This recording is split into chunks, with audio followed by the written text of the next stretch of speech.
கதை புதையல் கதைகளின் கருவூலத்தில் இருந்து இன்றைய கதையின் பெயர் தாராவும் அவளுடைய மாய கண்ணாடியும்.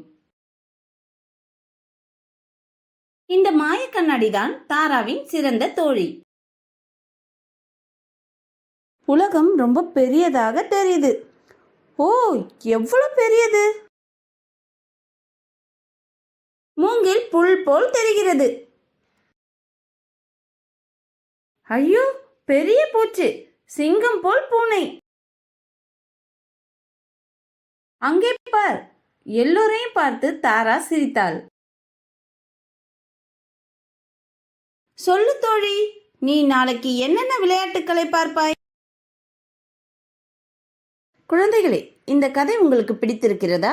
ஏன் பிடித்திருக்கிறது?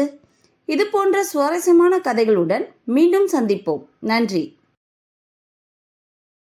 இது போன்ற சுவாரஸ்யமான கதைகளை கேட்க இந்த QR குறியீட்டை ஸ்கேன் செய்யுங்கள்.